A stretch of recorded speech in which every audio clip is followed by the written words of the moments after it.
সম্মানিত প্রিয় দর্শক, আপনাদের কাছে সহযোগিতার হাত বাড়িয়েছি। আমরা প্রায় প্রায় এরকম হেল্পের ভিডিও করে থাকি, কিন্তু আজকে সত্যি খুব মর্মাহত, দুঃখিত। কারণ আজকে এই ছেলের হৃদয় বিদারক কথা শুনে সত্যি খুব দুঃখ ভারাক্রান্ত হৃদয় আপনাদের সামনে দুহাত তুলে ভিক্ষা চাই। প্রিয় ভাই আমার, আমরা কোনো ক্যাপশন না দিয়ে, কোনো কথা না বেরিয়ে আমরা সরাসরি তার কথা শুনবো যে একজন অসহায় বাবা একটা সন্তানকে নিয়ে সে কিভাবে দিন পার করতেছে। তো আমরা শুনবো। ভাই, আপনার নাম কি? আমার নাম মোহাম্মদ তোফাজ্জল হোসেন।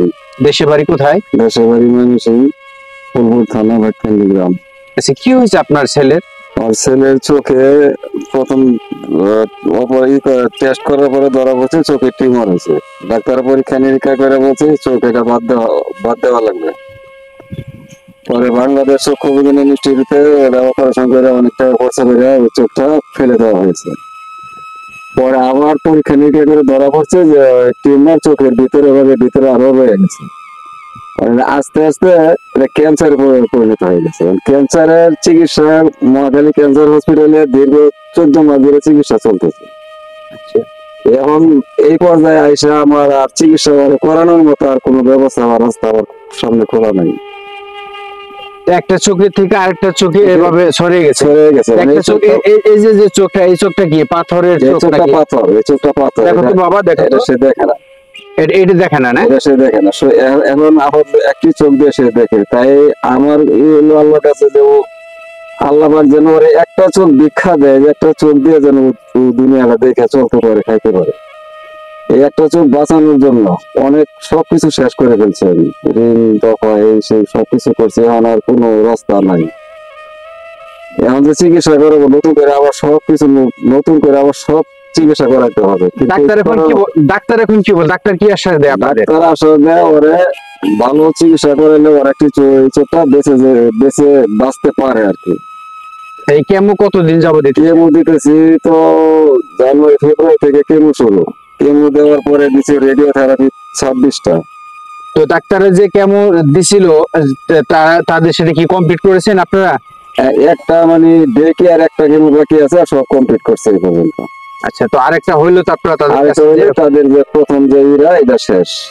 পরে আবার এখন আবার এটা শেষ হওয়ার পরে সবকিছু নতুন করে আবার আগের মতো আবার পরীক্ষা নিরীক্ষা করে তারা দেখবে যে ওটা কোন পর্যায়ে আছে। এখন বর্তমানে এমন পর্যায়ে আছে যে আমি গাজীপুর থেকে মহাখালী যাওয়ার মতো ব্যবস্থা করতেছে না, এই অবস্থা হয়েছে আর কি। সম্মানিত প্রিয় দর্শক, দেখেন একজন অসহায় বাবার আর্তনাদ। এ ছেলে পড়াশোনা করতে চায়, এ ছেলেও বাঁচতে চায়, দুনিয়ার আলোকে দেখতে চায়, কিন্তু সমস্যা একটাই, ঘরে চাউল নেই। তারপরও বাবার চেষ্টা, এটাই তো বাবার কাম্য হওয়া উচিত, কর্ম হওয়া উচিত। এ বাবা আসলে ঠিক তাই করতেছে প্রতিটা ক্ষণে। তাই আপনাদের নিকট আকুল আবেদন, প্রিয় ভাই ও বোনেরা, যারা এই ভিডিওটি দেখতেছেন, যেখান থেকে দেখতেছেন, আপনাদের সকলের যদি সাহায্য সহযোগিতার হাত বাড়িয়ে দেন, তাহলে কথাই আছে, কিন্তু কথাই আছে 10-এর লাঠি 1-এর বোঝা। তাই প্রিয় ভাই আমার, কত টাকাই তো কত ভাবে নষ্ট করে থাকেন। তাই যেভাবে পারেন, 50 টাকা পারেন, 100 টাকা পারেন, 1000 টাকা পারেন, আপনারা সবাই একে সাহায্য সহযোগিতা করেন। প্রিয় ভাই আমার, আপনার এই দান, আপনার এই সদকা কখনো বিফলে যাবে না। এই সদকার বদলতে আপনাকে আল্লাহ তাআলা সর্বোচ্চ সম্মানিত করবেন এবং দিবেন সর্বোচ্চ স্থান।